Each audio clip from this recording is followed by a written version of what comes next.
Well, after 4 films of the Star Trek franchise, where else was there to go after those adventures? Well, of course, the final frontier. Yes. And I appreciate the effort in this film, and that the idea was to get back to what would have been a typical Star Trek episode plot. And that's kind of just what this is. I mean, the initial films, the motion picture notwithstanding, which they pretty much abandoned, and with Wrath of Khan to go on in its own new idea of them and everything, had this basic trilogy, as I've said, and Star Trek 4 pretty much ends that narrative there and gets them back and all this stuff and what have you. It's just Wrath of Khan and Search for Spock or heavy on drama, and Star Trek 4 was to introduce comedy and whatnot. And of course, that is in keeping with the original Star Trek. They would have episodes like that, and that sort of thing would happen. But anyway, the overall story, which you had 3 films to tell, was pretty much over. And so could have just wrapped it up there and said, well, we've had these films that are overall a tribute to Star Trek. And by the time they're getting to this film, the Next Generation was already up and running, I believe. I think even Star Trek 4, the first season had already premiered, as I recall. I'm going to go through the movies first, at least the original cast movies, Undiscovered Country, before I get to Next Generation and all that. So here comes Final Frontier, and was largely for William Shatner's turn to be the director, as Leonard Nimoy had directed Search for Spock and The Voyage Home, and all that stuff. So, what do you do? So you just give them a plot that's basically something that would have been in the old series. But everything was against it. And I don't think it's entirely Shatner's fault, but it pretty much ended any potential for him to do another one, even though I believe at the time he submitted a pitch for another Star Trek film. They passed on that, ended up doing the final Undiscovered Country. But this one, it's just dogged by a lack of budget. The effects are really bad. In some scenes, it's okay, it's adequate. In others, it's, oh man, the spaceship's flying around. It's staggeringly bad in comparison to the previous films. It just didn't have the money there, I guess. And there was plans for other stuff, and because of the lack of money, they didn't go through with it. Though a lot of the better effects, I don't think would have saved the film. It all could have looked really good, and still, it just didn't come together. The idea of it, in that it's this false god, and the prophet converts people, and they're off on this, the origin of heaven and Garden of Eden and all this sort of stuff. And that it spreads out across other worlds and all this sort of thing, and that's how this character is able to draw these people into it. Surprise, it's all a trick. I think the basic premise was they're seeking God, but they find the devil instead. And that's how that goes. It opens up pretty good. It's actually shot not that bad. This mysterious scene in this desert world. It's always a desert world, but what are you going to do? And it's all kind of creepy looking and scary.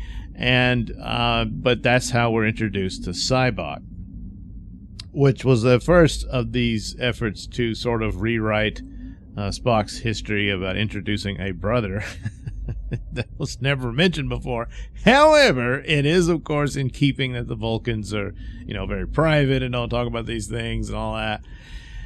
I don't know. I think it would have been mentioned. And then, of course, to stretch that even worse, when, Secret Hideout and Kurtzman came up with their idiocy on it all.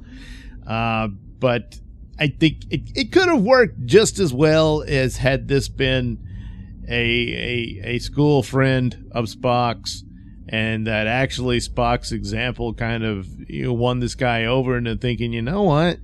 we really don't need to give up our emotions and everything, and that sent him on this pathway and all that. And Spock rejects him and keeps pursuing his Vulcan heritage of seeking logic and what, even though in a roundabout way and through his experiences on the Enterprise and everything, he pretty much achieves what Sybok was apparently trying to, in this sort of peace of mind and acceptance of his two selves, and became a well-rounded person. And his struggle was over. But for Sybok, he's pursuing this, some ultimate truth beyond what Vulcan society provided. And all that's fine. That's interesting stuff. But it's just, the film is weighed down by silliness and all this stuff. And boy, the special effects and the wigs, geez, they're terrible. It's just, what are you gonna do, But I mean, and also just the way the last one ended, where it sets them up. Hey, you're back. We built you a new Enterprise, which is ridiculous. I just think the obvious thing would have been to just rename the Excelsior the New Enterprise. But still, a crew of their age, perhaps Captain Kirk would be given a command, sure, but beyond that, you needed to come up with some sort of situation scenario where they reunite, and you can have that. But they would be much further along in their careers and have commands of their own. They finally do that in the final one with Sulu being a captain, but that should have been dealt with. In fact, all the way back to Khan, it should have been there.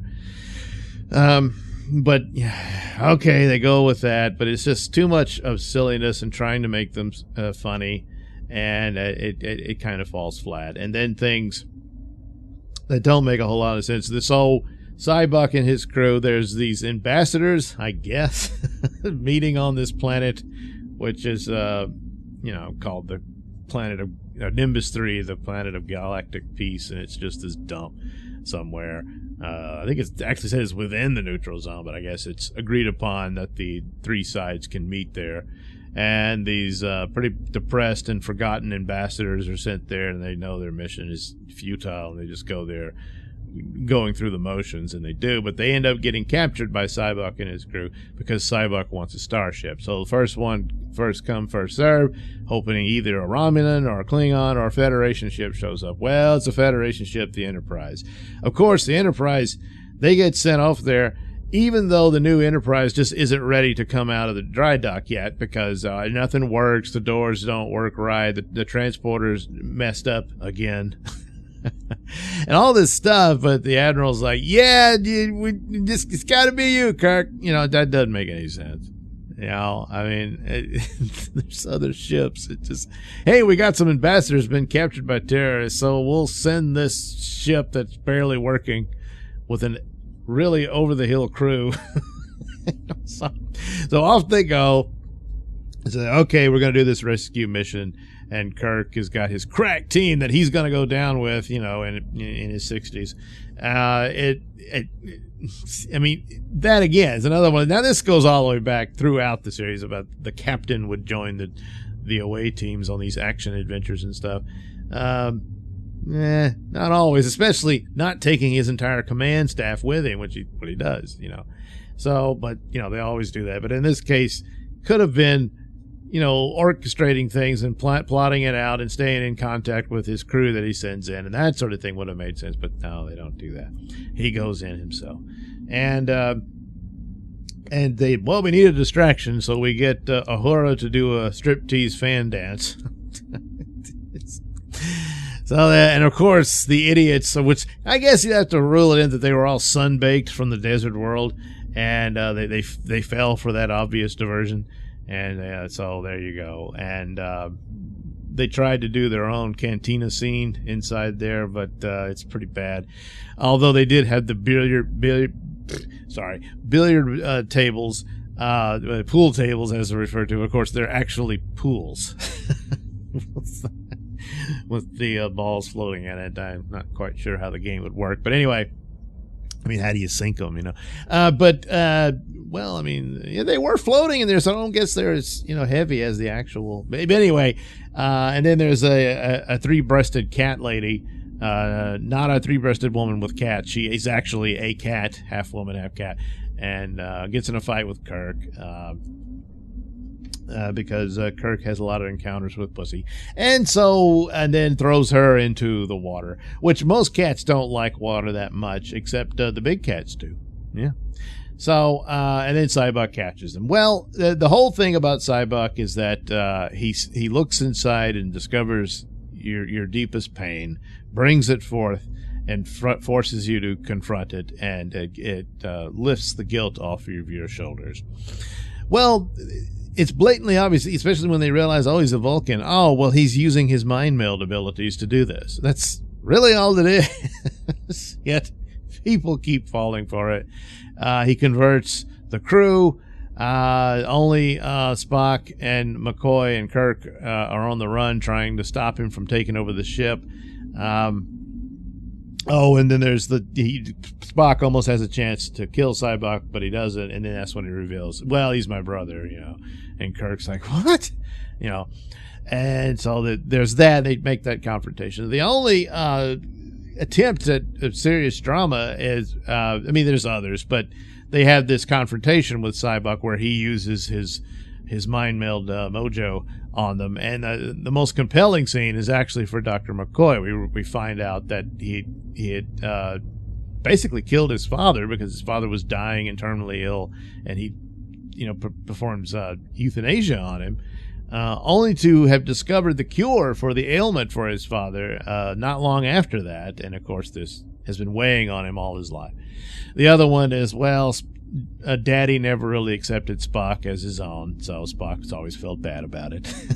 And then Kirk, probably the one scene of it, and it's understandable, and there's a point to be made there, and under better circumstances might have been really compelling, but he attempts to do this with Kirk, and Kirk says, I don't want to lose my pain, I need my pain.